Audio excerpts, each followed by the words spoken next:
লিখন easy math education YouTube চ্যানেলের পক্ষ থেকে সবাইকে অভিনন্দন। গত দিনের মতো আমরা ক্লাস 6 ম্যাথ সম্পর্কে আলোচনা করব। আজকে একটি গুরুত্বপূর্ণ অঙ্ক। এই অঙ্কটি দেখে মনে হবে যে খুব সহজ, কিন্তু ভাষাগত কিছু অনেক সময় সমস্যা হয়ে যায় ডিপ্রেশন বা তাড়াহুড়োর জন্য।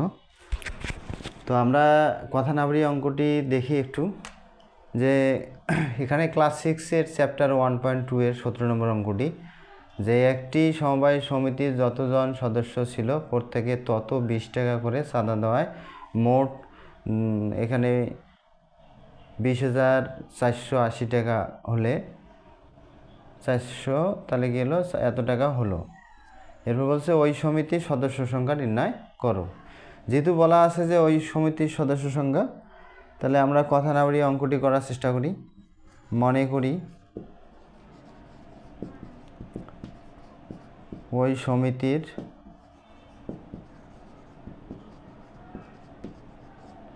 সদস্য সংখ্যা কজন।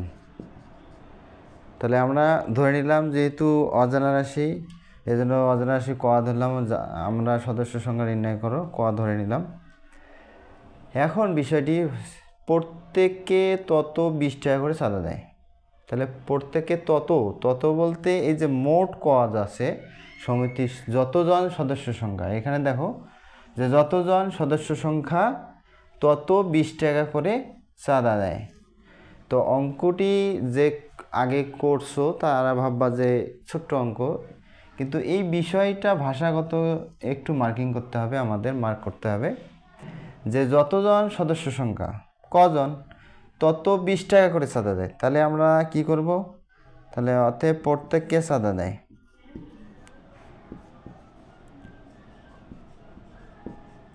চাঁদা দেয় কত দিবে বলা আছে যতজন সদস্য সংখ্যা আমাদের কজন, এই জন্য ক লেখা হইল।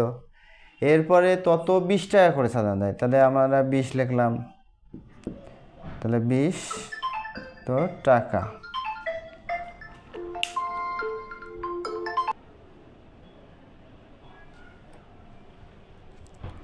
তাহলে আমাদের কি আছে যে প্রত্যেকে চাঁদা দেয়, যে যতজন সদস্য সংখ্যা ক লিখলাম তত 20 টাকা করে, তো ওই জন্য 20 দিলাম। তাহলে আমাদের কি আসলো, ক 20 দ্বারা গুণ করলে 20 ক টাকা। আচ্ছা, এরপর যে এটা হলো আমাদের প্রত্যেককে চাঁদা দেয়, কতজন দেয় প্রত্যেক।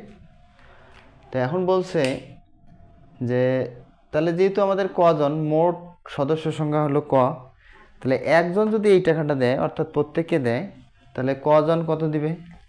তাহলে আবারও লিখতে হবে মোট চাঁদা দেয়, মোট চাঁদা দিবে।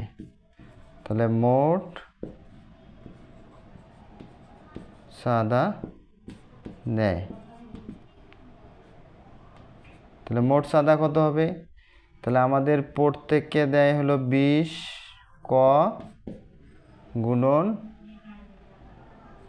মোট জন হলো ক, এত টাকা। তাহলে কত আসলো 20 ক, এক পাওয়ার এখানে এক পাওয়ার 2 পাওয়ার আসতেছে, ক স্কোয়ার টাকা। আচ্ছা, এখন প্রশ্ন মতে মোট যেহেতু আমাদের এই টাকাটা, তাহলে প্রশ্ন মতে এইটা সমান আমরা এটা লিখতে পাবো। তাহলে আমরা প্রশ্ন মতে কি লিখতে পাই, প্রশ্ন মতে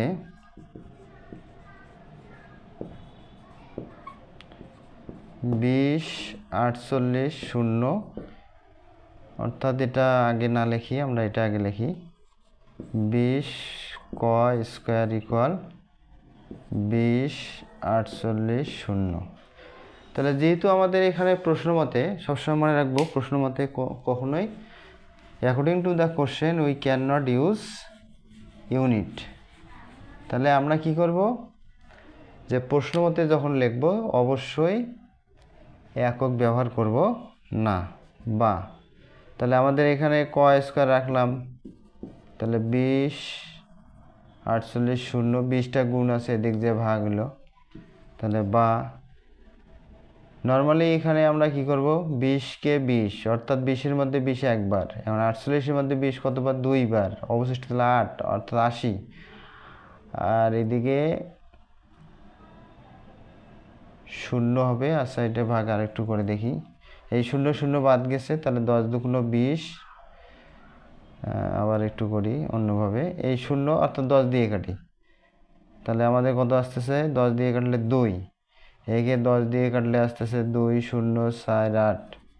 আবার 2 দিয়ে যদি কাটি তাহলে কত আসতেছে? 10 দুগুণ 20, 2 দুগুণ 4, 4 দুগুণ 8, মূলত এটা আসবে। তাহলে আমাদের এখানে কি আসতেছে? বা ক স্কোয়ার ইকুয়াল 10 2 4। তো আমরা জানি স্কোয়ারটা এদিক ট্রান্সফার অর্থাৎ দুই উভয় পাশে বর্গমূল করি। ক স্কোয়ার এদিকে রুট দিলাম, বর্গমূল চিহ্ন এদিকেও দিলাম, 10 24, উভয় পাশে বর্গমূল, উভয় পাশে বর্গমূল। আচ্ছা, তাহলে এই স্কোয়ার রুট কাটা গেছে, এই স্কোয়ার রুট ক্যান্সেল, বা ক থাকলো আমাদের। এখন এটা একটু বর্গমূল করি, রাফ করি আমরা। তো এখানে যেহেতু 10 24, সরি 10, তাহলে 10-এর 2 ঘর নিলাম, 10-এর মধ্যে কত বাদ যাবে? 3 3-কে 9, 1 থাকলো, 2 থাকলো, 4 থাকলো। এখন 3-এর ডবল আবার 6, এখানেও 2 দিলাম, এখানেও 2 দিলাম, তাহলে 62-কে 2 দ্বারা গুণ করি, 2 দুগুণ 4, 6 দুগুণ 12, কত আসতেছে? 124, মিলে যায়। তাহলে আমাদের কত আসলো?